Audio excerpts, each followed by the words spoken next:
แล้วหอดแล้ว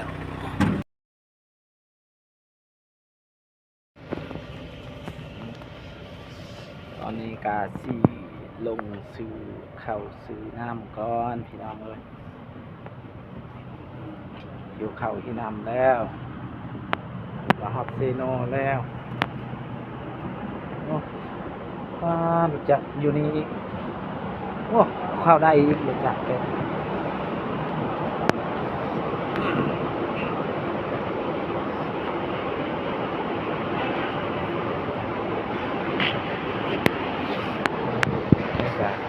เซโนเรียบร้อย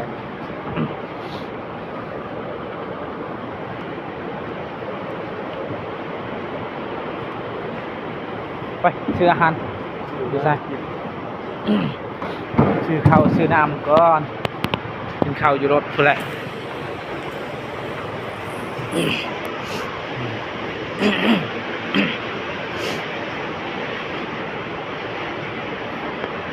ฮอตเซโนที่เรียบร้อย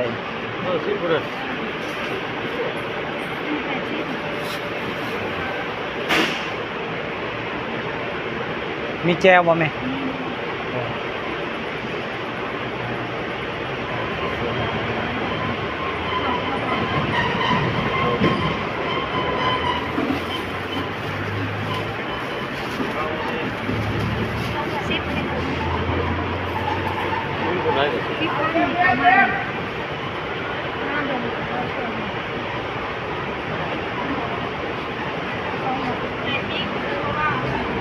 ขายยังมีแต่เช้าไก่นี่ตัวใส่ก่อน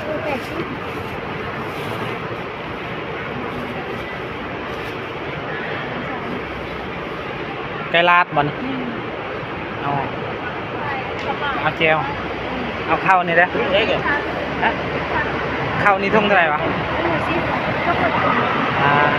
เดี๋ยวว่าแล้วว่าร้านกันนะทุ่งละ10เอาจากช่องทุ่งเลยเป็นแสนหนึ่งเนาะอันยังก็เจอเนี่ยได้คือว่าเขาเอาจะ10,000นี่เอา2กัดเลยพอดีแสนหนึ่งนะแม่เลยนะขอบใจเลยที่จานฮอตเซโนที่เรียบร้อยเลยเดินทางก็ไปสู่เวียงจันทร์เลยพี่น้อง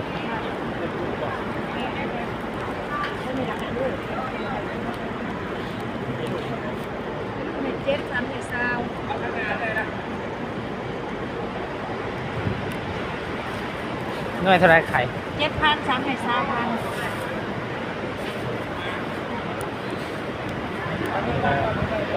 สกินแบบว่าประหยัดแน่นอนพี่น้องเพราะว่าเฮาก็แบบว่าใส่ใจลายเนี่ยเนาะเพราะว่าสำเนียงก็พอ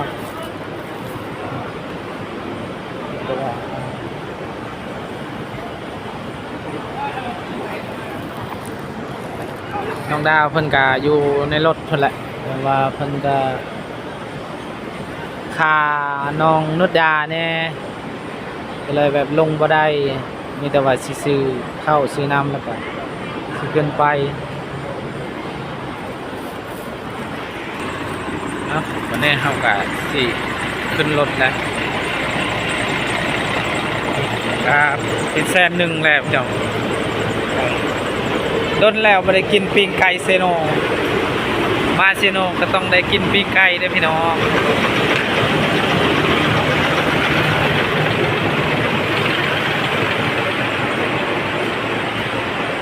แล้วบ่ได้กินปิ้งไก่เซโนน้องเอ้ยนี่ก็สิเตรียมขึ้นรถคือเก่ารถจักร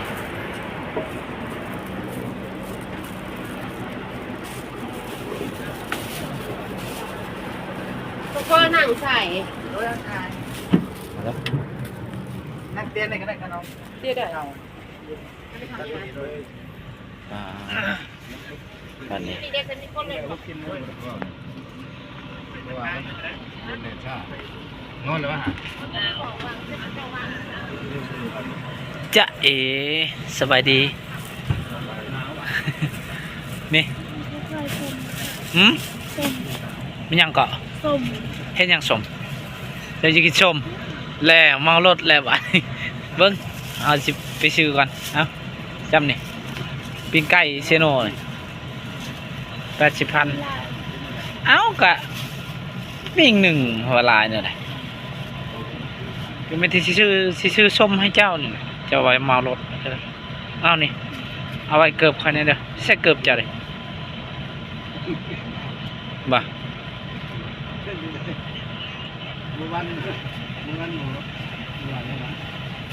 นี่ปะใส่ธงเลยเกือบคันเฮ้ยไปใส่เกือบตัวนี้ก็ได้เอาแซ่บเดยไปซื้อกัน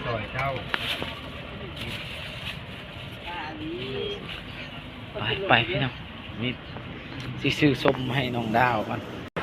แล้วซาดบัดนี้บ่มีส้มซ้ำหาส้มอยู่ใส่เด้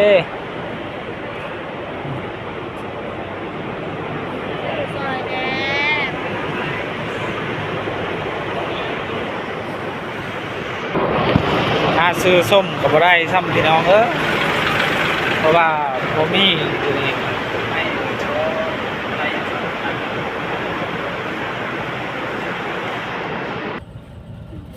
วันนี้ก็สิเริ่มกินข้าวแล้วพี่น้องสบายดีเด้อสบายดีกินข้าวนี่ปิ้งไก่ซิโน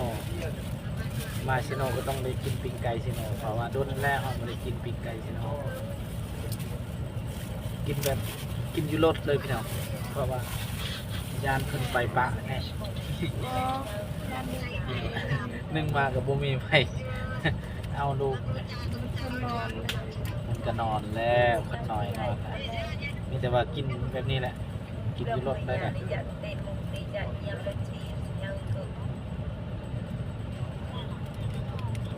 80,000ก็ได้นี่นะครับ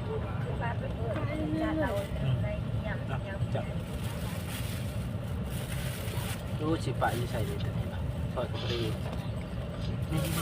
เอาแค่ไหนครับ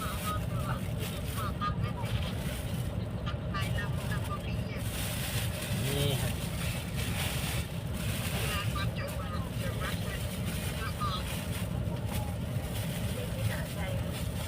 เห็นอยู่บ้างไหม ทอดไข่ไว้กินหอดจะเห็นอะไรเอาแล้วเอาเมือประเทศนึงเชียงเอาขอประเด็นนี้ กุ้งซ่านแหละ มาแล้วพี่น้องข้าวเด้อ อยากเลิกกินแล้วก็ชาเดียวนะชาเดียว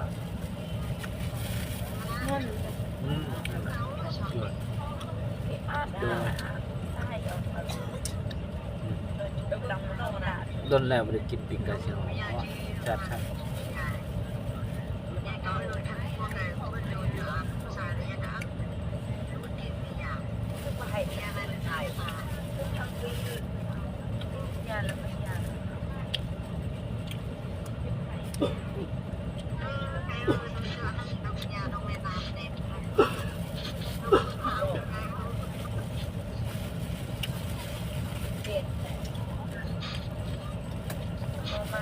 มองไปก็มองให้เจ้าเป็นเจ้าเดิม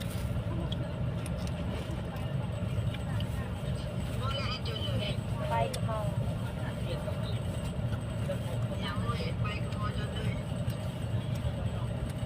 มาเลย เด็กน้ำตื่นปัดสมอง คือแบบกินยาแล้วยังเมา ตื่นประเจ้าเอาแท้ไหนเจ้าแอมคือเต่าเอา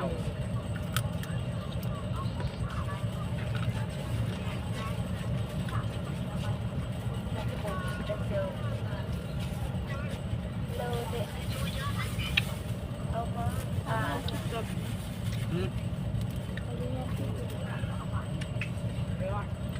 เล่นเดิน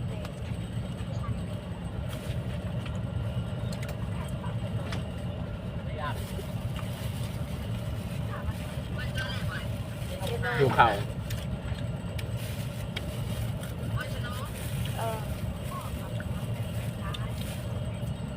กิ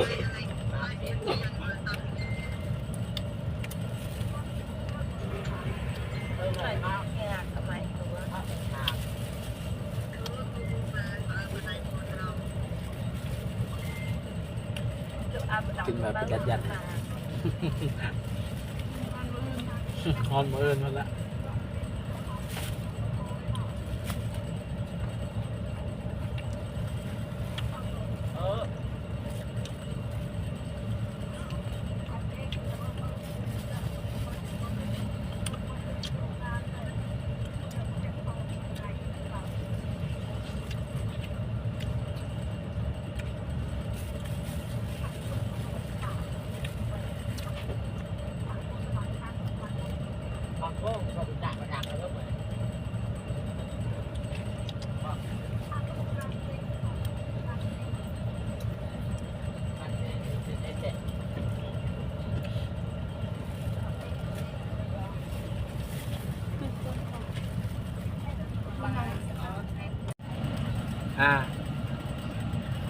อันแรกนะไปอันแรกนะดงบ่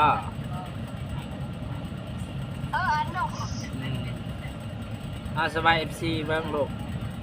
สบายปลาลุงไปดิเลยไปดิเลยเป็นอะไรนอนอยู่เฮือนอยู่บ่เนี่ยนี่ด้วยนอนสองคนบ่มีใครนอนนอนกับไผไว้บ่น้องบ่ปลาเลยปลาไม่ได้นอนบ่ปลาเรายังอันนกคุกีอันไปอันไม่ทำมันนี่ลูกคุกีอันเบ็ดก็เลิกไอ้น้องเลิกนอนน้องเลิกด้วยไม่ที่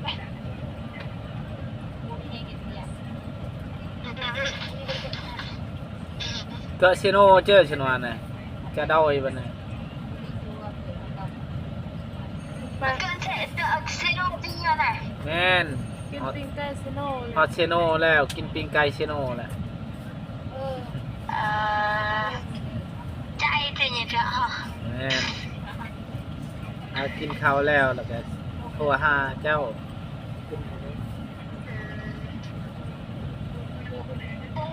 กินข้าวแล้วลูกกินข้าวเลยป่ะตื่นดาไปเชื่อรถดานอนแล้ว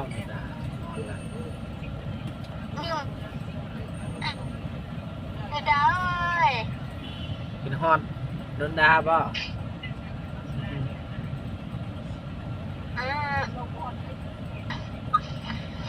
เอาแก้คนรู้สึกทุกอย่าง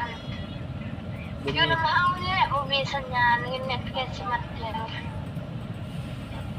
กะฮอดเวียงจันทร์เลยเด้อพี่น้องเด้อฮอดเวียงจันทร์แล้วสบายดีเด้อตอนเศร้าๆพี่น้องนี่ก็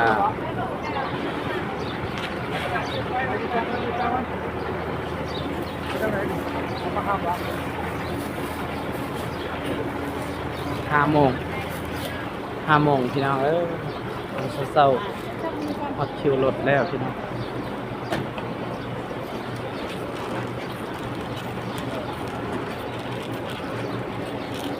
คิวรถสายไต่กำลังสิเดินทางขี่รถไฟ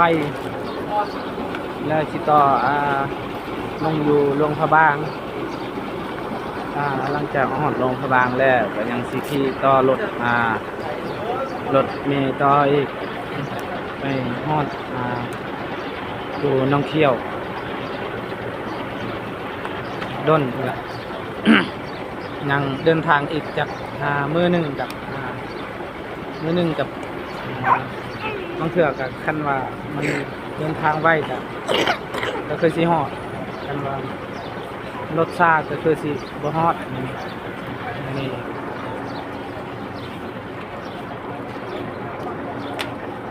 เนาะตอนนี้กำลังสิเดินทางต่ออีกเนาะพี่น้องขี่รถ2 แถวต่อ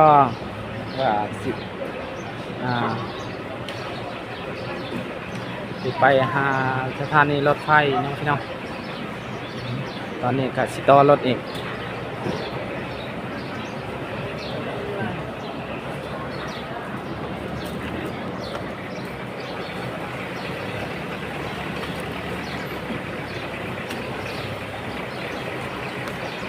มาปั๊บสิต่อรถอีกไปฮอดปุ๊บมาปั๊บต่อรถกำลังสิเดินทางไปฮอดขึ้นรถทางรถไฟ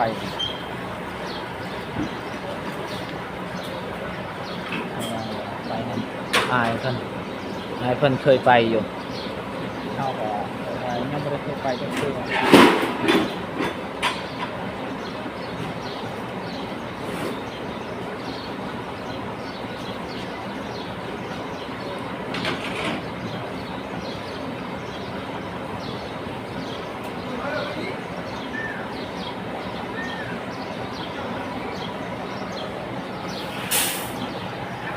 คือรถไฟไต่แล้ว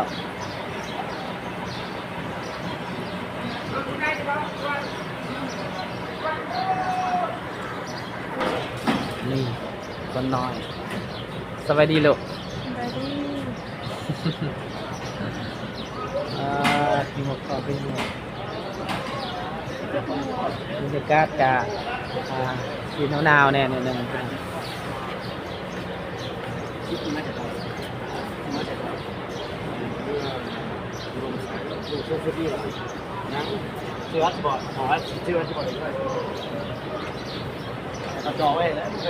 บ่รถอันจังมงเลยสิออกรถลานี่ รถไฟนี่แหละ จังมง จะ เนี่ย ได้เขาออก เด้อ เดี๋ยวมึงเปิดตอนนี้ เด้อ 7 โมงมันก็เปิดจะได้ละครนะถ้าโตโจงปีที่บอกเขาจองไหนนั่นแหละที่เขาชื่อไหนชื่ออะไรเขาจะชื่อเขาว่ามึง เด้อ ผมเนี่ยนะชื่อผู้บริหารมีกฎบล็อกไทยอะไรเดี๋ยวนะเดี๋ยวไม่ได้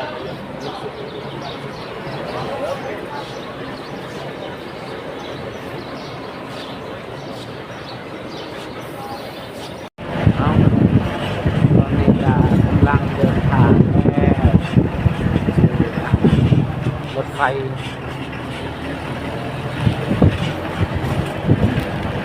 ต่อแล้วกำลังมาเข้าสู่สถานีรถไฟ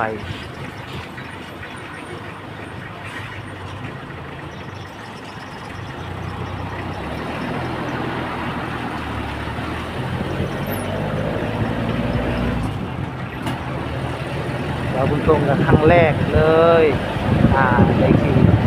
ได้ขี่รถไฟเพราะว่าเราบุญตรงกับเคยไปแค่เรือรถไฟแต่ว่าเราขี่รถเมล์ไปประมาณนั้น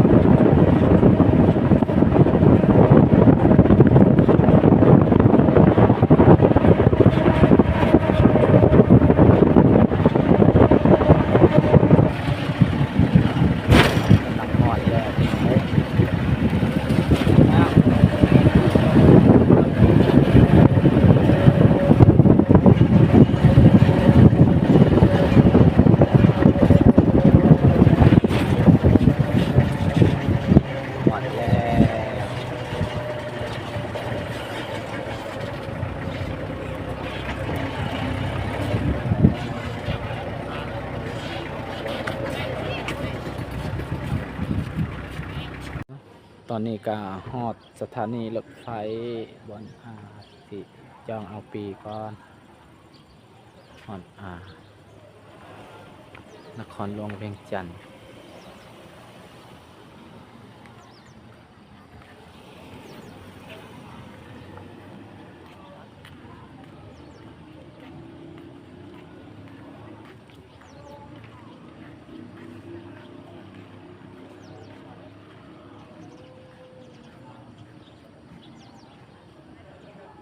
เอาสำหรับคลิปนี้ก็บ่าวบุญคงสิขอจบไว้เพียงเท่านี้ก่อนเด้อพ่อแม่พี่น้อง FC มาสุขุสุขคนที่ติดตามและเป็นกำลังใจให้ขอให้อยู่ดีมีแห้งความเจ็บอย่าได้ความใครอย่ามีเด้อพ่อแม่พี่น้องสำหรับคลิปนี้บ่าวบุญคงคำว่าสบายดี